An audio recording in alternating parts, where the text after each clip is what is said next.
नमस्ते जी, time for a book review. इस हफ्ते की किताब है स्तुति। सौरभ कुरदेशिया की लिखी हुई किताब है। इनकी एक किताब मैं पहले भी रिव्यू कर चुकी हूँ, उसका नाम था आवाहन। Normally history based books, biographies, autobiographies यही पसंद आती है मुझे, वही पढ़ पाती हूँ मैं।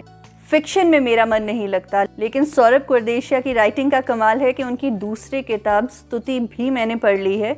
वैसे तो ये एक थ्रिलर है, महाभारत बेस्ड है। इनकी पहली किताब आवाहन का रिव्यू मैंने किया था, उसका लिंक भी मैं डिस्क्रिप्शन बॉक्स में दे दूंगी। आप उस लिंक को ज़रूर देखिएगा तो आप रिलेट कर पाएंगे कि आवाहन के आगे स्तुति क्या कहानी कह रही है। वर्मा परिवार को उनके बड़े बेटे की डेड बॉडी मिली, रोहन की, लेकिन एक नहीं, बहुत सारी डेड बॉडीज, और वो भी ऐसी बहुत सारी बॉडीज जिन सब के डीएनएज उनकी फैमिली से मिलते थे।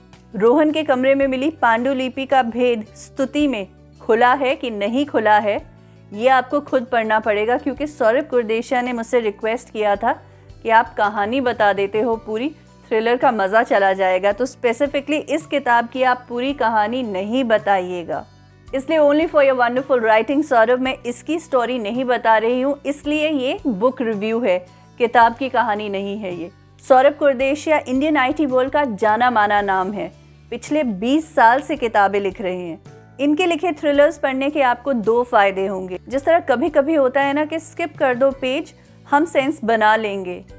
हर पेज में एक सीक्रेट है, हर 1-2 पेजेस में कोई ना कोई खुलासा हो रहा है, वो आपको लास्ट में ही समझ आता है। जब वो होता है आप बिल्कुल प्रिडिक्ट नहीं कर सकते। इसलिए ये जो फिक्शन है ये बॉलीवुड मूवीज जैसी बिल्कुल नहीं।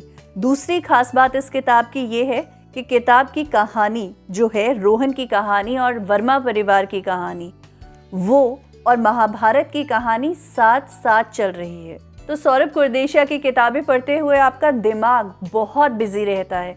एक तरफ महाभारत की कहानी एक नए तरीके से, पर उन्हीं फैक्ट्स के साथ बहुत इंटरेस्टिंग तरीके से चल रही है। दूसरी तरफ वर्मा परिवार जो बहुत परेशान है, बेटा खो दिया है, लेकिन कुछ समझ नहीं आ रहा कि हो क्या रहा है। किताब में आप तक्षक के बारे में पढ़ेंगे, ऋषि कश्यप का बेटा तक्षक जो नाग था, श्री कृष्ण के बारे में पढ़ेंगे। वो सारी स्टोरी चल रही है, साथ में वर्मा परिवार की कहानी चल रही है। ये दोनों कहानियाँ बहुत खूबसूरती से इंटरलिंक्ड है। कैन यू इमेजिन, महाभारत को लिखा गया है उसी के फैक्ट्स के साथ, पर एक नए तरीके से, जो बहुत इंटरेस्टिंग है। और दूसरी तरफ एक परिवार की कहानी चल रही है, उनकी ज़िंदगी के उतार चढ़ाव, जो बहुत परेशान है अपने बेटे की मौत की गुत्थी सुलझाने में। और यही खास बात है स्तुति की, सौरभ कुरदेशिया की राइटिंग्स की। मैंने जब पहली किताब पढ़ी, देखा कि अंत में उसका अंत हो नहीं रहा है, तो ऑब्वियसली एक नया खंड उसका आएगा। फिर मेरी राइटर से बात हुई, सौरभ कुरदेशिया से, काफ़ी लंबी बात। उनसे मैं समझना चाह रही थी कि इतने भयानक सीन्स को इतनी अच्छी तरह से हर एक डिटेलिंग के साथ लिखते हुए माइंड का प्रोसेस क्या रहता है। बातचीत करते हुए मैंने उनसे शेयर किया कि मुझे भूतों से, इन सारी सुपरनैचुरल चीज़ों से बहुत डर लगता है, इसलिए आपकी किताब मैं रात को नहीं पढ़ सकती हूँ बिल्कुल भी। नॉर्मली मैं रात को किताब पढ़ रही होती हूँ, लेकिन ये किताब, सौरभ कुरदेशिया की पहली किताब भी और ये भी, मैं बिल्कुल पढ़ नहीं पाई। तो उन्होंने शेयर किया कि आप सोचिए, मैं तो रात को जब सारे सो जाते हैं, शांति में बैठ के इन्हीं सारी चीज़ों के बारे में सोचता हूँ और लिखता हूँ, मुझे कैसा लगता होगा। पहली वीडियो में मैंने आपको कहा था कि ये इंडिया की फर्स्ट हिंदी चेज नॉवेल्स होंगी, ब्रिलियंटली रिटन।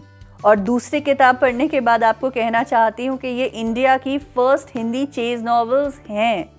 आप पढ़िए इसे। स्तुति के अगले भाग आहुति का इंतज़ार रहेगा, तब तक के लिए आप इसे पढ़िए। गरुड़ के बारे में पढ़िए, तक्षक के बारे में पढ़िए, किस तरह महाभारत का युद्ध लिखा गया उसके बारे में पढ़िए। वर्मा परिवार की परेशानी को साझा कीजिए, फील कीजिए, और एक मास्टरपीस इंडियन थ्रिलर को एडमायर कीजिए। Thank you for watching Himachal Wire. Do subscribe to the channel for new books, new stories. Till next time, thank you.